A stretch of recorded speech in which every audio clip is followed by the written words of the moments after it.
Super Mario Odyssey is one of the best games in the Mario series. Personally speaking, I think it's the best. One major player in how good this game turned out were the game's 52 captures. These act as replacements for power-ups. Instead of just updating Mario's moveset like say the Fire Flower letting him shoot out fireballs, Mario Odyssey's captures completely change Mario's entire moveset to fit the object he captured. This makes playing through Mario Odyssey remain fresh as you're constantly moving between different movesets to collect the game's moons. However, with so many captures, there are bound to be some that are better than others. So today, I want to take a look at Mario Odyssey's 52 captures and rank them all from worst to best. Now how will I be determining where the capture ranks? Well, essentially, it'll come down to one thing: how fun they are to use. Do I enjoy using the capture to collect their moons or move around the kingdom? Do I go out of my way to capture it, or do I try to avoid it? Those questions will basically be the main determining factor in where the capture ranks on the list. But with that said, if you enjoyed this video, make sure to leave a like and subscribe to the channel, and let's jump right into our first entry. Now, I think that this may be the first ever ranking video where there is not a single bad thing on the list. I genuinely don't hate or even dislike using any of Mario Odyssey's captures. Despite that though, the bottom of the list was still pretty easy to put together. While most of the captures are indeed used as unique movesets to complete challenges, there are several that don't really do much other than giving a special aesthetic to certain moons. This is something I definitely like, as again, it helps keep the game fresh along with giving it some extra charm. These more aesthetic captures though are placed on the same list as captures that actually change Mario's moveset, so of course they do have to be on the bottom. But with all of that said, the worst capture in Mario Odyssey is 52, the mini rocket. This just acts as a unique way to get to sub-areas. Think of it like a warp pipe, but you actually capture it rather than just entering into it. The reason this is in last place is because of how often it's used. There's one in almost every kingdom, and it's not really modeled around one in particular. So yeah, even though it is technically the worst capture, it's still a fun way to get to some sub-areas. In a similar boat, we have 51, the taxi. This just brings you to the Metro Kingdom sub-area filled with shrooms at night. This got the edge over the rocket because it's only used for this sub-area, making it a slight bit more unique. Our next few entries are a bit of a step up from the last two, as now we actually get a bit of control over what the capture does, though really they're just fancy and unique ways to contain certain moons. The only one of these that isn't though is 50, the boulder. This is only used to collect a few purple coins in the deep woods. While I do think it is a little funny to have a capture purely dedicated to that, it doesn't really make much sense to place it much higher than this. 49, the manhole lid. This covers up a few sub-areas in New Donk City, and Mario has to move them in order to get to the sewers. I find it slightly more comedic to move around than the last one, so it got the edge here. 48, the Bowser statue. Mario uses this capture in order to get a moon in the moon caverns. Why did this one get the edge over the last two? 47, the cactus. This one covers up a moon in the Sand Kingdom. I like this a bit more than the last few due to having a bit more freedom and the fact that it can actually damage Mario. 46, the tree. This covers a moon in the deep woods of Wooded Kingdom. I think the way the tree moves looks silly and goofy, so it beat out the previous ones. 45, the meat. This captures part of the story in Luncheon Kingdom, which gets you the first multi-moon. The animations here are definitely the best. It's pretty fun to flop around as a piece of meat. Okay, but with those generic ones out of the way, we can finally get into the captures that have a bit more gameplay functionality behind them. 44, the binoculars. These let you look around the kingdom along with getting a few moons involving looking at objects. Unfortunately, these moons are just, well, kinda stupid. I mean, I'm usually very generous to most of the moon types in this game, but the ones using the binoculars are all pretty silly as there isn't really much pointing to these actually being able to give you a moon. That's not really the binoculars' fault though, so I can't really say I dislike the capture. 43, the Typhoon. This is our first sort of main capture, which is used for several moons throughout the game, though it's primarily seen in Snow Kingdom. This lets you push things around with a strong gust of wind, which is helpful for opening up many new areas and moons. One particular highlight is this puzzle moon, which is a ton of fun to complete. The reason he's so low though is because he's way too slow. He's quite often placed somewhat far away from where he needs to be brought to as well, meaning many of the times where you actually have to use him, it's a bit of a drag. If he was made faster, he'd move up several spots on the list, but the way he is now makes me sort of want to avoid him as much as possible.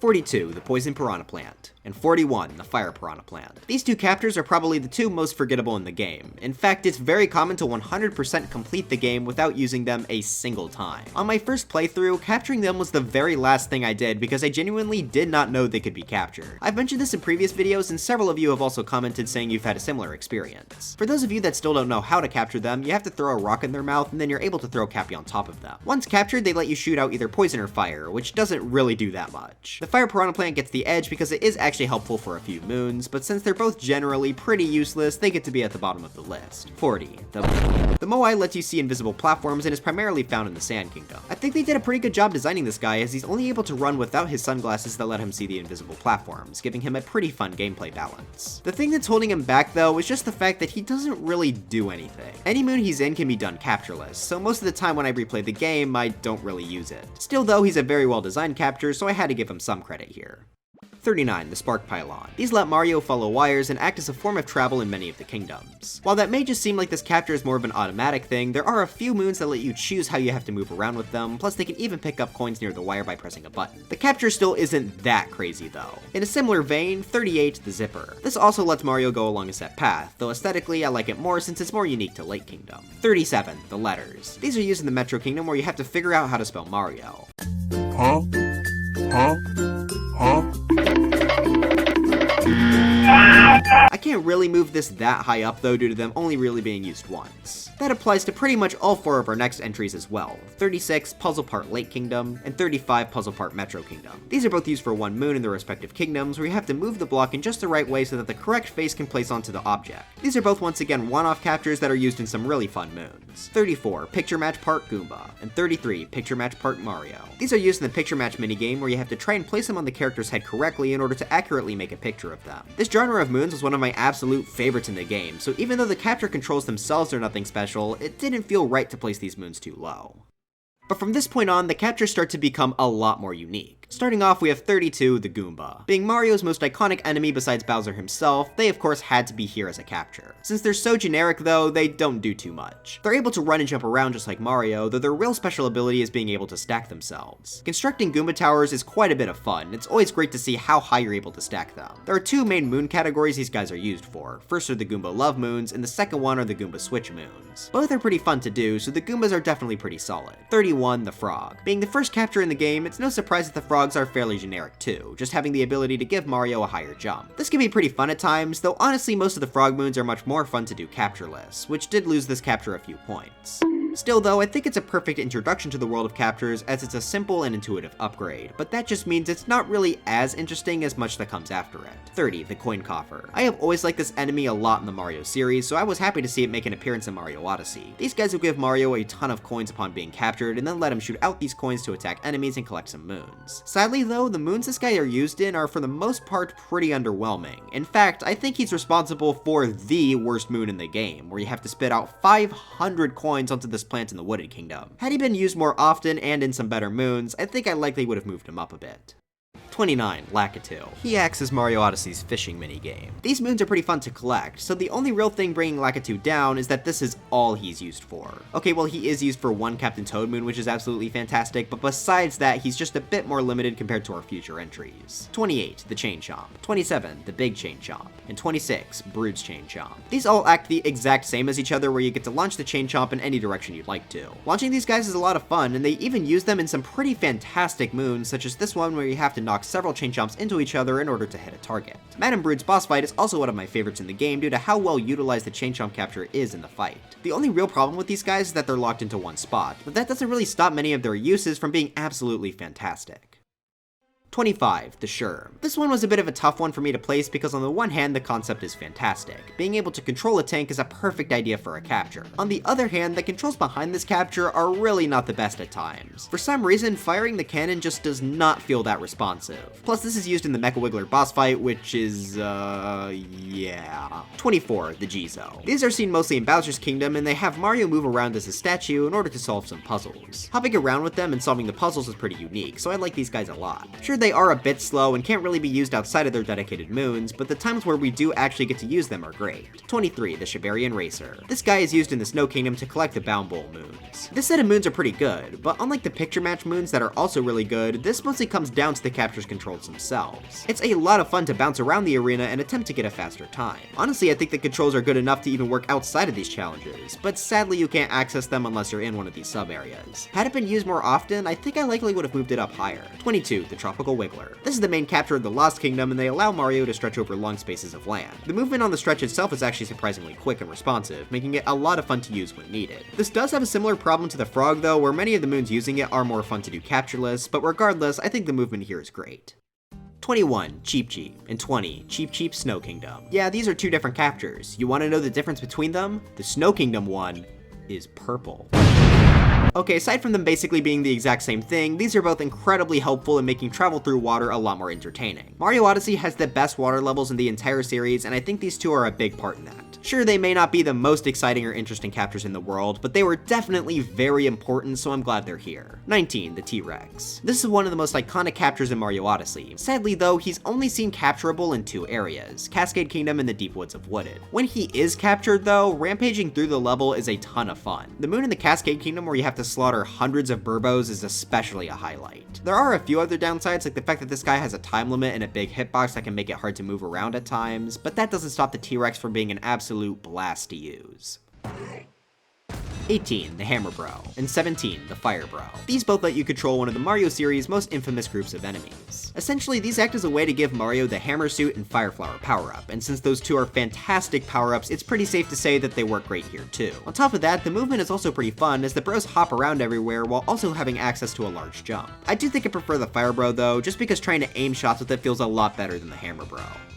Hey, wait a minute, if the Cheep Cheep can get a second capture where the only change is it being purple, why isn't the Pambro their own capture? 16, Charging Chop. This is one of my favorite Mario enemies, so when I saw it in Odyssey during the Moon Cave, I was really excited. The controls here are fantastic, allowing Mario to charge up a shoulder bash, which is able to go straight through enemies, boulders, and even some blocks. Really, the only flaw with this guy comes down to how little he's used. I mean, you only see him in the Moon Cave and for this sub-area in Ruin Kingdom. If we could get like a Sports Kingdom or something in Mario Odyssey 2, I would love to be able to use this guy more and really see how far his abilities can go. 15, the Paragoomba. These guys provide for an easy way to fly around the Cap Kingdom along with a few other areas. Shaking the controller to keep the Paragoombas flying quickly is pretty enjoyable. But you know what's better than a Paragoomba? 14, a Parabones.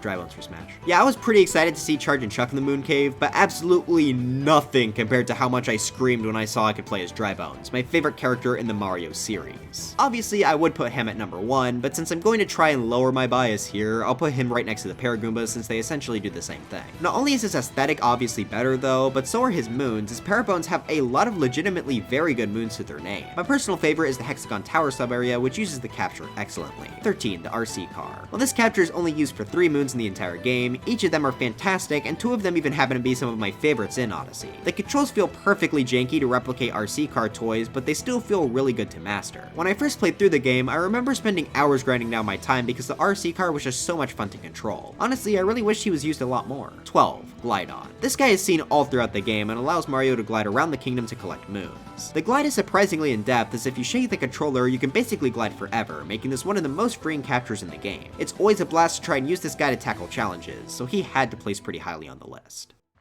11, Yoshi. This may seem a bit low for this guy, but I think when you see how the rest of the list turned out, you'll start to understand why this guy just barely missed the top 10. But anyways, Yoshi is one of the most iconic Mario characters, so having the chance to capture him was really cool. He's primarily seen in the Mushroom Kingdom, where he can be found on top of the roof of Peach's castle. This acts as a reference to the famous Easter egg of Yoshi being found here after collecting 120 stars in Mario 64. Before he jumps off, of course.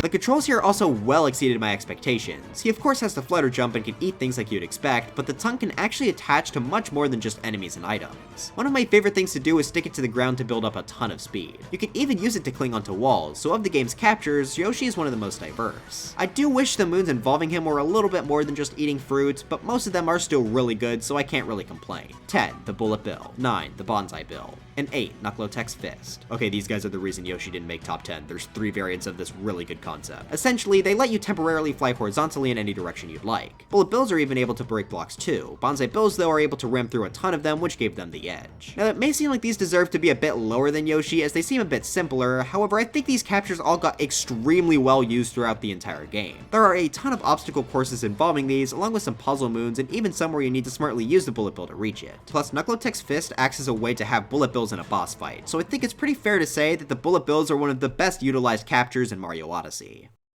7. The Volbonin, and 6. The pole. These two are very simple. Basically, Mario can capture them, wind them back, and then launch himself in any direction at very high speeds. This is one of the most fun captures in the game. I think one of the main reasons I love them so much has to do with how well they flow into Mario's normal moveset. I think Mario Odyssey has the best movement for the main man himself in the entire series, so having a capture that acts as a boost to that pretty much automatically means it'll be fantastic. Really, the only downside to these is the fact that they're stuck in place and they could have been used a bit more. They're mostly seen in Luncheon and Metro, but they do have a few appearances outside of that. The moons they are used in, though, are once again some of my absolute favorites. I love the sub-area with the Volbonins and Luncheon, and of course, how could you forget this pole in Metro Kingdom to collect the Bench Friends moon? Pole's got the edge over the Volbonin, though, since you have full control over where you launch, while you can only go at certain angles with the Volbonins. Regardless, though, they're both fantastic. 5. The Lava Bubble. I talked a lot about this guy in my level by level on the Luncheon Kingdom, but in short, this lets Mario move quickly across lava while also giving him the ability to platform through it. The speed on this capture is perfect, which makes it being required to cross many large gaps of lava feel more like a blessing rather than a curse. Much like the bullet bills as well, many of the moons utilizing this capture are some of the most creative in the game. I always have to give a shout out to this moon, where you have to take a massive leap using the capture from the volcano into a pot down below. They really nailed the moveset here, and since it fills in a niche that normal Mario can't really do himself, it got a huge boost. 4. Bowser. Oh yeah, spoilers! I mean, the novelty for this one alone would be enough to place it high on the list. Being able to play as the main villain of the series was going to be a treat no matter what, and is what makes Mario Odyssey's final boss fight my favorite Bowser fight in the series. The controls too certainly do not disappoint. You're able to both shoot fire and claw at obstacles and blocks, which makes the final escape segment of the game so much fun to go through. This is also the only capture to work in a 2D section, where you basically get to control the original Super Mario Bros. Bowser. Heck, he can even triple jump, which is definitely not something they needed to do. You can tell that they really went all out with this capture in order to make Mario Odyssey's finale as fantastic as it turned out to be. Our final 3 captures of the list are all completely original to Super Mario Odyssey, and we start off with 3, the Gushin. This is the main capture of the Seaside Kingdom, where you can shoot out jet streams of water to attack enemies, but more importantly, move quickly both vertically and horizontally. The only catch is that this needs to refill on water every so often, but I think that limitation actually makes the Gushin a much more interesting capture to use as well. His movement is pretty quick, so I very often go out of my way to capture this guy in order to explore the seaside quicker. He's also utilized very well in several moons, having plenty of obstacle courses, puzzles, and even a boss fight to its name. One of my favorite moons to get with the Gushin is the Painting Moon in Seaside, which you could just barely reach by using the kingdom's water fountains to refuel the Gushin as you fly. The quick movement this allows for makes this a definite highlight in the game, so I think it's more than deserving of making it to the top 3.